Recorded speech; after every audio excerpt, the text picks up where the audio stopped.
Very good morning guys. मैं अपनी एक स्टूडेंट साक्षी जी का इंटरव्यू लेने जा रहा हूँ, जो कि मैरिड वुमेन हैं और ये पढ़ाई भी कर रही हैं साथ में ही, और ये भागलपुर से हैं। और इनका जो इंटरव्यू है नवादा में है, बिहार डिस्ट्रिक्ट कोर्ट क्लर्क के लिए। जैसे कि आप लोग मॉक वगैरह सुन रहे हैं, इससे बेनिफिट उठाएं। मेरा नंबर है 7503235358। मे आई कम इन सर? से स्टार्ट करते हैं बेटा। May I come in, sir? Yes please कम।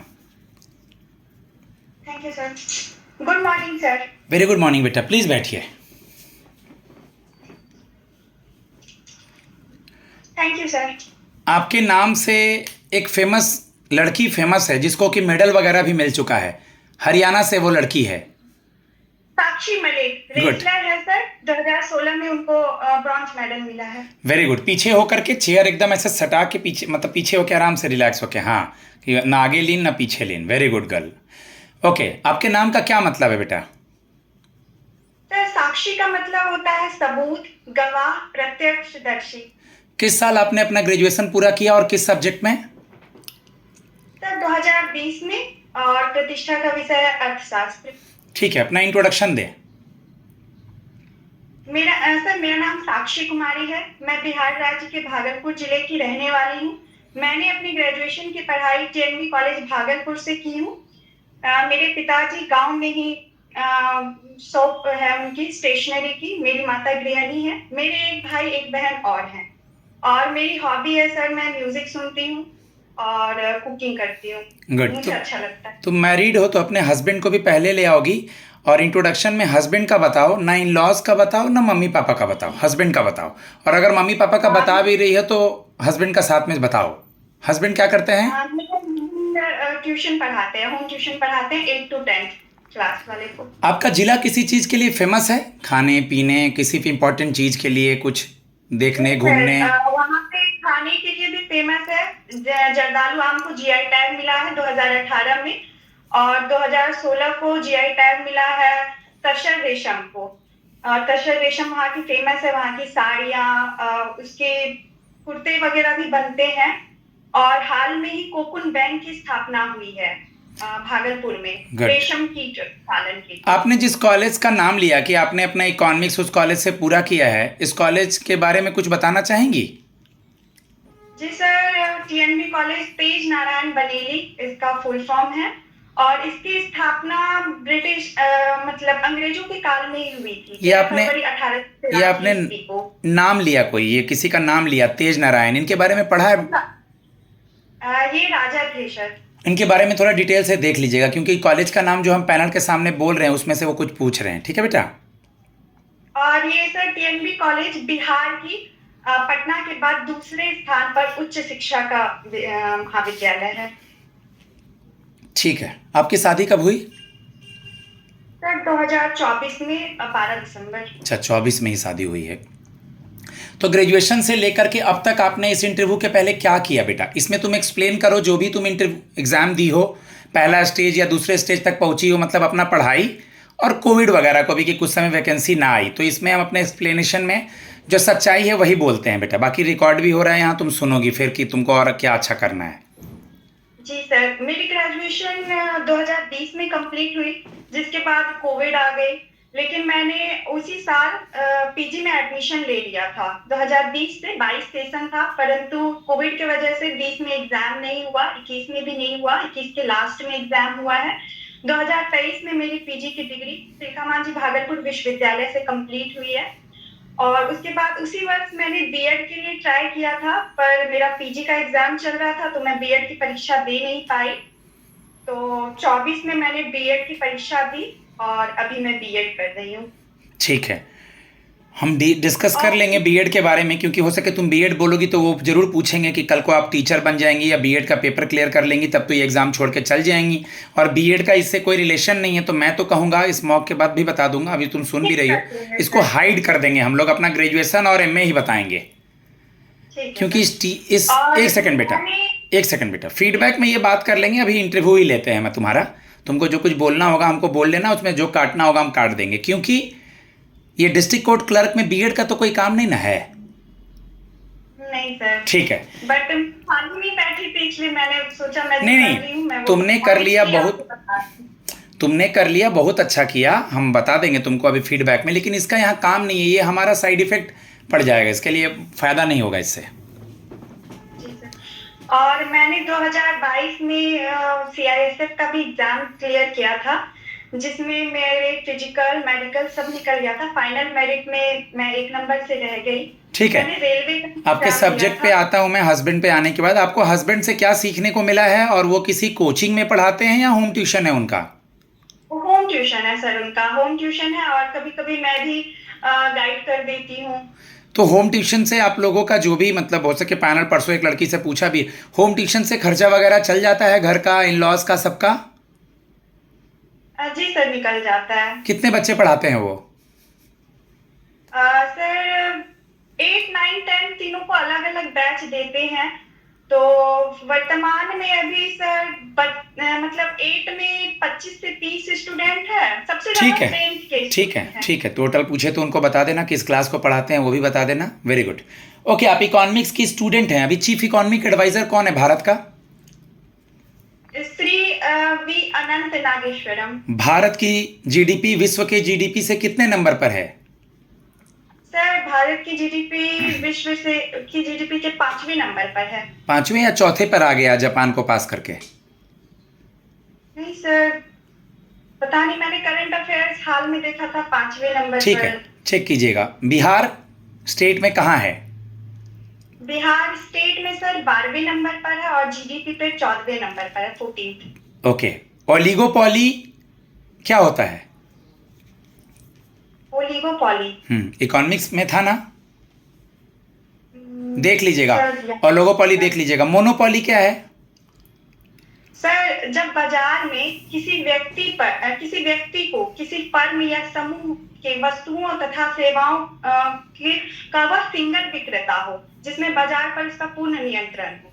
ये जो उंगली पे वोट के बाद इंक लगाया जाता है, ये केवल भारतीय सरकार ही खरीद सकती है, पता है आपको ये बात? नहीं सर। कॉमन सेंस लगाइए, नहीं पता है तो। वो वोटर इंक कोई और नहीं ले सकता बेटा। क्योंकि उसका गलत दुरुपयोग ना किया जाए, वोटिंग में मतलब दोबारा कोई और आदमी आकर के एक्स्ट्रा वोट ना पड़ जाए, प्रत्यक्ष रूप से वोटिंग हो।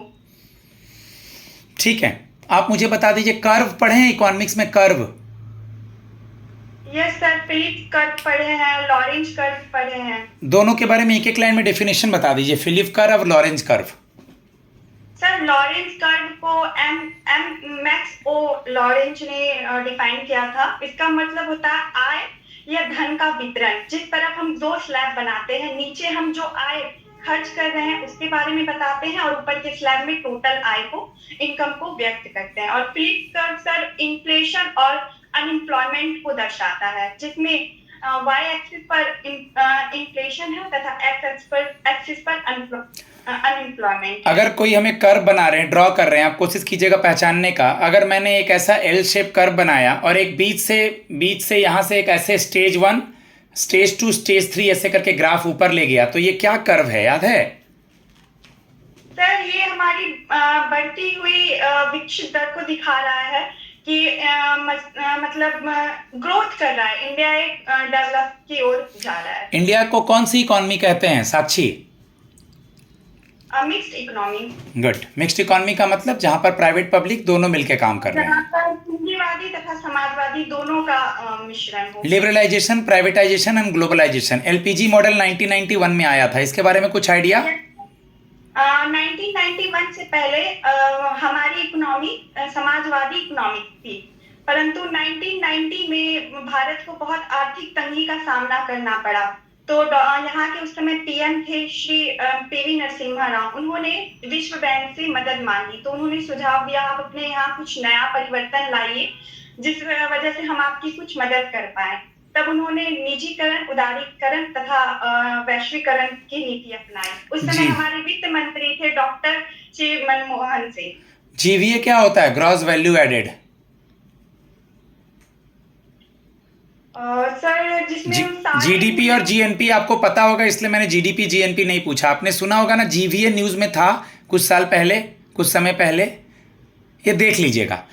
चलिए आगे बढ़ते हैं। सब्जेक्ट से पूछेंगे सवाल, तो सब्जेक्ट इकोनॉमिक्स मुझे लगता है कि आपको इतना नॉलेज है कि आप वहाँ हैंडल कर लेंगी। एक अभी न्यूज़ में है के शेप इकॉनमी। के शेप का मतलब जैसे कुछ उद्योग अभी बढ़ रहे हैं, कुछ उद्योग घट रहे हैं, कोई एक स्थिति जिस स्थिति में कुछ उद्योग ग्रोथ पे हैं, कुछ नीचे जा रहे हैं। जैसे कोरोना काल में मास्क, सैनिटाइजर। में सर के शेप इकोनॉमिक्स होती है कि जिस समय किसी का ज्यादा बिक्री हो जाना, कोई जैसे कि कोरोना टाइम में सर हमारी के शेप में सिंपली और एक सेकंड बेटा, ऊपर जा रहा था। के शेप इकोनॉमी में सिंपली कुछ एक सेम टाइम में कुछ सेक्टर्स का ऊपर जाना, कुछ सेक्टर्स का नीचे जाना।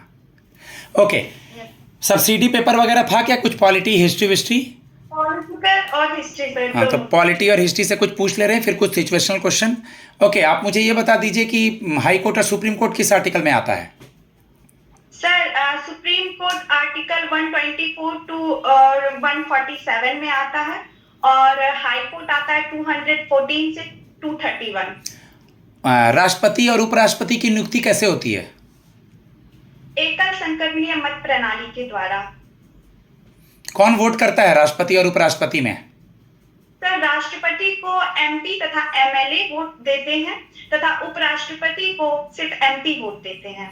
ओके, 4 पिलर्स ऑफ डेमोक्रेसी का नाम? ये सर जिसमें आती है हमारी मीडिया आ गई और न्यायपालिका आ गई, कार्यपालिका आ गई और फोर्थ सर याद नहीं कर पा रही। ठीक है, चारों देख लेना है। ओके, बाकी तो आपको DPSP, fundamental duty, fundamental right, मैं सब कुछ नहीं पूछ रहा हूँ क्योंकि मुझे और पूछना ऑलरेडी 12 मिनट हो चुका है। ठीक है, आप मुझे ये बता दीजिए बेटा, अब आते हैं इस जॉब पे। इस जॉब का प्रोफाइल क्या है? इस जॉब का वर्क प्रोफाइल क्या है? और हम आपकी पोस्टिंग कहीं भी किसी दूसरे ज़िले में कर देंगे तो एज ए मैरिज वुमेन आप वर्कलोड, अपने घर का काम, ऑफिस का काम और पीजी में रहना कैसे मैनेज कर पाएंगी? वर्कलोड पहले काम बताइए क्या है, फिर आइएगा इस पे। सर सिविल कोर्ट का कार्य है न्यायाधीशों की जो भी आदेश रहता है उनको लिखना तथा उनको सुरक्षित रखना, वकीलों एवं पक्षकारों की सारी बातों को सुनना, वरिष्ठों के आज्ञा का पालन करना। और सर मैं अगर मेरी नियुक्ति इस जॉब में हो जाती है तो मैं 2014 ईस्वी से ही बाहर हॉस्टल में ही रही हूँ, भागलपुर हॉस्टल में। उसके बाद मैंने पीजी किया तो मैं पीजी गर्ल्स हॉस्टल में। मैं सुबह उठती हूँ, खाना पीना, मतलब मैं सारा चीज मैनेज करके कॉलेज भी जाना आना, ट्यूशन, मैं सारे चीज को मैनेज कर लेती थी। और जहाँ तक शादी के बाद तो मेरे हस्बैंड भी काफी सपोर्टिव हैं घर के काम। यहाँ जज साहब से यहाँ ऑर्डर लेना है, टू डू लिस्ट प्रिपेयर करना है, फाइलों को सजा के रखना है, तो क्या कैसे हो? और कभी डांट पड़ जाएगी या ऑर्डर लेंगी या कैसे आपको, मतलब चीज़ों को स्टाइलिश से करने में कोई दिक्कत तो नहीं है? कभी लेट तक रुकना भी पड़ेगा? कोई भी कार्य करती हूँ तो शांत दिमाग करके, अगर कुछ भी है, ज्यादा काम भी है तो मैं उस कार्य को डिवाइड करके बांट लेती हूँ कि मुझे इतना सा अभी कर लेना है, क्योंकि ज्यादा वर्कलोड एक बार में पड़ जाने पर और उससे कठिनाई हो जाती है। आप जिस डिस्ट्रिक्ट से हैं उस डिस्ट्रिक्ट में आपके डिस्ट्रिक्ट कोर्ट के जज कौन हैं? देखा क्या भागलपुर में? यस सर, डिस्ट्रिक्ट कोर्ट के जज हैं न्यायमूर्ति श्री धर्मेंद्र कुमार सिंह। और पटना हाई कोर्ट के जज और चीफ जस्टिस ऑफ इंडिया कौन है? पटना हाई कोर्ट के जज हैं न्यायमूर्ति पवन कुमार धीमप्पा और चीफ जस्टिस ऑफ इंडिया अभी वर्तमान में है न्यायमूर्ति BR Gavai ji. Justice BR Gavai. अभी उपराष्ट्रपति कौन बने हैं? वर्तमान में अभी उपराष्ट्रपति बने हैं माननीय श्री CP राधाकृष्णन। ओके, हमारी women and child development minister और फिनांस मिनिस्टर का नाम बताएं। Women and development Koderma Jharkhand से हैं मिसेस अन्नपूर्णा देवी और फिनांस मिनिस्टर हैं Mrs Nirmala Sitharaman. Finance minister का सर पता था, ठीक है, वुमेन चाइल्ड एंड डेवलपमेंट का याद रखिएगा, अन्नपूर्णा देवी। मैं आपकी फीडबैक देता हूं, फीडबैक में ही एक दो बातें बोल दूं जो कि आपको काम आएगा, सुनते हुए जाएंगी तो। आपके इंट्रोडक्शन से लेके आपके हस्बैंड, आपकी पढ़ाई लिखाई, आपका जिला, वहाँ का MLA, बिहार का CM गवर्नर, आपके जिला का जज, पटना हाई कोर्ट का जज, चीफ जस्टिस ऑफ इंडिया और पॉपुलर नाम अटॉर्नी सॉलिसिटर। दूसरा इकोनॉमिक्स से सवाल, तीसरा सब्सिडरी पेपर का बेसिक हिस्ट्री पॉलिटी का, पूना पैक्ट हो गया हिस्ट्री से, 1857 की क्रांति, हड़प्पा मोहनजोदाड़ो, बिहार का इतिहास 1857 1919 जो भी है। अगला बेसिक लीगल टर्म, वारंट क्या है, सू मोटो क्या है, मैकस क्यूरी क्या है, सम्मन क्या है, civil cases, criminal cases, 5 writ पता ही होगा क्योंकि एक मॉक, फिर भी मैंने 15 मिनट तक पूरे के पूरे 29 वीडियो में किसी का 15 मिनट मॉक नहीं लिया हूँ। आपने कहा कि सर मेरे साथ दिक्कतें थी, मैं मैरिड थी, कल मेरा फास्ट था, तो मुझसे जो बन पड़ा मैंने कर दिया। तो ये चौथा, पांचवा जो करंट अफेयर्स में नेपाल में क्या हुआ, वहाँ की कौन है उपराष्ट्रपति, जो करंट में बिहार वाला सर स्पेशल इंटेंसिव रिवीजन जो वोटर आईडी कार्ड वाला हो रहा है सुनी होगी। तो ये करंट अफेयर्स हो गया। बाकी सिचुएशन बेस्ड क्वेश्चन, आपकी हॉबी क्या है? Sir music and cooking. आपकी हॉबी, और वहाँ पर आपका ड्रेसिंग सेंस हो गया, बॉडी लैंग्वेज, आई कांटेक्ट वगैरह, और लास्ट की 2 चीज़ें, आपका जितना कॉन्फिडेंस होगा, बोलने की शैली, और लास्ट ये सोचना है कि बस हमको अपना बढ़िया करना है। गाइज मैं अपने स्टूडेंट को इसी में फीडबैक भी दिया हूँ, अच्छा मॉक था इनका, कॉन्फिडेंट था, मैरिड होने के बाद भी इन्होंने बहुत अच्छी मेहनत करी है और इनके नॉलेज ये बता रहा है। बस इनके चेहरे पे स्माइल थोड़ी कमी थी, वो बैठने के बाद इंसान भूल जाता है। मेरा नंबर है 7503235358। धन्यवाद।